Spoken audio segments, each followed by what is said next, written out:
Il est 7h47, dans un instant, Guy Carlier sera avec nous, Carlier Libre. En attendant, Sud Radio vous explique les masques à l'extérieur. Est-ce efficace pour freiner cette 5e vague? Pour en parler, Stéphane Gaillet, infectiologue, hygiéniste et spécialiste en gestion de risques liés aux soins. Bonjour, bienvenue. Bonjour Stéphane Gaillet. Bonjour, merci de votre invitation. Oui, il y a beaucoup de départements qui font aujourd'hui état d'une obligation du port du masque à l'extérieur. Alors, notamment lorsqu'il y a des rassemblements de prévus. Est-ce que ça se justifie, Stéphane Gaillet? Il faut rappeler que le masque est un dispositif médical qui a un pouvoir filtrant microbien, c'est-à-dire qu'il filtre les microparticules de 5 à 150 microns environ. Il a été conçu pour un usage interne. Il est utilisé dans les blocs opératoires, dans les salles d'intervention et puis également dans les salles blanches, dans l'agroalimentaire. Mais à l'extérieur, on ne sait pas du tout quelle est sa réelle efficacité, parce que à l'extérieur, il y a toujours une hygrométrie qui est différente de l'intérieur. Or, ça joue énormément. À l'extérieur, il y a toujours des courants d'air. Et puis, on est en déplacement. Il ne se justifie vraiment à l'extérieur que chez des personnes qui sont immobiles et proches les unes des autres, à environ 50 cm.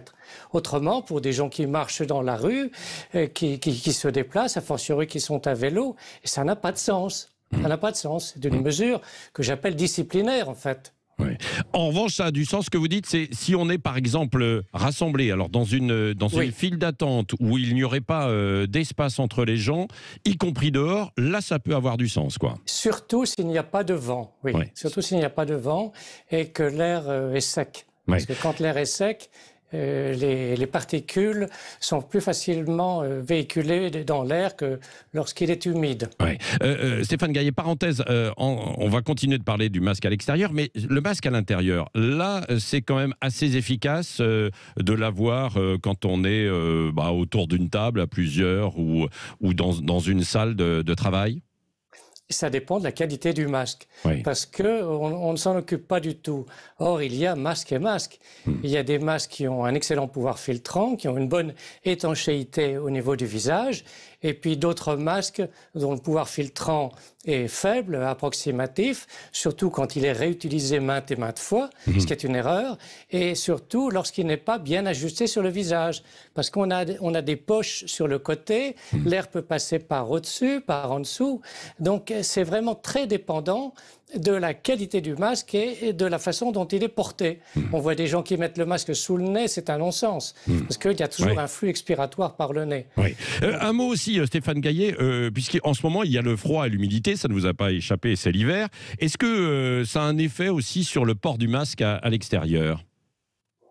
Quand on dit qu'il fait humide, en fait, c'est pas tout à fait ça, parce que plus il fait froid et plus l'air est sec. Mais on ressent l'humidité, parce que quand il fait froid, l'air se condense sur notre peau, sur nos muqueuses, et on ressent l'humidité. Mais l'air en lui-même, en fait, il est sec et il transmet plus facilement les particules virales. Donc, quand il fait froid, les particules, enfin ce ne sont pas les particules virales, ce sont les micro-gouttelettes qui véhiculent les particules virales, elles se transmettent plus facilement dans l'air, en effet.